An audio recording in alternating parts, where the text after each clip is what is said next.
ಬಂಡೂರು ಪ್ರಾಥಮಿಕ ಕೃಷಿ ಪತ್ತಿನ ಸಹಕಾರ ಸಂಘ ನಿಯಮಿತ ಮಳವಳ್ಳಿ ತಾಲೂಕು ಆಡಳಿತ ಮಂಡಳಿಗೆ ನಡೆದ ಚುನಾವಣೆಯಲ್ಲಿ ಸಾಲಗಾರರಲ್ಲದ ಕ್ಷೇತ್ರದಿಂದ ಸ್ಪರ್ಧಿಸಿದ ಕಾಂಗ್ರೆಸ್ ಮುಖಂಡರಾದ ಬಿ ಪುಟ್ಟಪ್ಪ ಬಸವಯ್ಯರವರು ಜಯಶಾಲಿಯಾಗಿರುತ್ತಾರೆ. ಸಾಲಗಾರರ ಕ್ಷೇತ್ರದಿಂದ ಕಾಂಗ್ರೆಸ್ ಬೆಂಬಲಿತ ಅಭ್ಯರ್ಥಿಗಳಾದ ದಡದಪುರ ಗ್ರಾಮದ ಡಿಎಲ್ಒ ಪ್ರಕಾಶ್ ಪಿ, ಜ್ಯೋತಿಮಣಿ, ನಾಗರಾಜು, ಮಹದೇವಮ್ಮ, ಕೆ ಮಹಾದೇವ್, ಬಂಡೂರು ಗ್ರಾಮದಿಂದ ದೊಡ್ಡಯ್ಯ, ಮಹಾದೇವಯ್ಯ, ಸಿದ್ದಮ್ಮಗಟ್ಟಿ, ಕೊಪ್ಪಲು ಗ್ರಾಮದಿಂದ ಮಹೇಶ್ ಅವರು ಜಯಶಾಲಿಯಾಗಿದ್ದಾರೆ.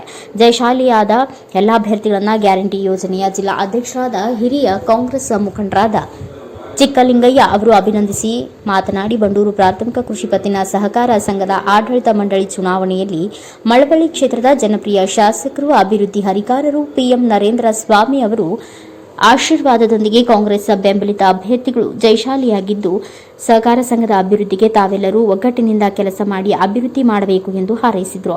ಕಾರ್ಯಕ್ರಮದಲ್ಲಿ ಗ್ರಾಮ ಪಂಚಾಯಿತಿ ಸದಸ್ಯರಾದ ದೇವರಾಜು, ಕೇಬಲ್ ರಮೇಶ್, ಸಿದ್ದರಾಜು, ಮಹದೇವಮ್ಮ, ಚಿಕ್ಕಣ್ಣ, ಮರಿಗೌಡ, ನಟರಾಜು, ಅಪಾರ ಬೆಂಬಲಿಗರು ಸಿಹಿ ಹಂಚಿ ಸಂಭ್ರಮಿಸಿದರು. ನಮ್ಮ ಬಂಡೂರು ಪ್ರಾಥಮಿಕ ಕೃಷಿ ಪತ್ತಿನ ಸಹಕಾರ ಸಂಘದ ಏನು ಚುನಾವಣೆ ನಡೀತು, ನಮ್ಮ 5 ಗ್ರಾಮದಲ್ಲಿ ಚುನಾವಣೆ ನಡೆದು ನಮ್ಮ ಕಾಂಗ್ರೆಸ್ ಅಭ್ಯರ್ಥಿಗಳು ನರೇಂದ್ರ ಸ್ವಾಮಿಯವರ ಬೆಂಬಲಿತ 10 ಜನ ಕಾಂಗ್ರೆಸ್ ಬೆಂಬಲಿತ ಅಭ್ಯರ್ಥಿಗಳು ಗೆದ್ದಿರ್ತಾರೆ.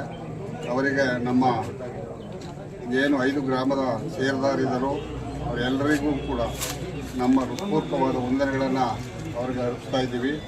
ಅವರು ಏನು ಈಗ ಗೆದ್ದಿರ್ತಕ್ಕಂಥ ಏನು 10 ಜನ ಮೆಂಬರ್ಗಳು ಇದ್ದಾರೋ ಅವರು ಈ ಏನು ರೈತಾಪಿ ಜನಕ್ಕೆ ಏನು ಅನುಕೂಲ ಮಾಡಿಕೊಡ್ಬೇಕು, ಅವ್ರಿಗೇನು ಮಾಡಬೇಕು, ಏನು ಅವ್ರ ಸೌಲಭ್ಯವನ್ನು ಒದಗಿಸ್ಕೊಡ್ಬೇಕು, ಮಹಿಳಾ ಸಂಘದವ್ರಿಗೆ ಏನು ಸೌಲಭ್ಯ ಒದಗಿಸ್ಕೊಡ್ಬೇಕು, ಆ ಎಲ್ಲನೂ ಕೂಡ ಎಲ್ಲ ಡೈರೆಕ್ಟರ್ಗಳು ಒಗ್ಗೂಡಿ ಒಬ್ಬರು ಭಿನ್ನಾಭಿಪ್ರಾಯ ಇಲ್ಲದೇ ಅವ್ರಿಗೆ ಎಲ್ಲ 5 ಗ್ರಾಮದ ಷೇರುದಾರರು ಕೂಡ ಅವ್ರಿಗೆ ಅನುಕೂಲ ಮಾಡಿಕೊಡ್ತಾರೆ ಅಂತ ಈ ಮೂಲಕ ಅವ್ರನ್ನ ಕೇಳ್ಕೊಳ್ತಾ ಇದ್ದೀವಿ.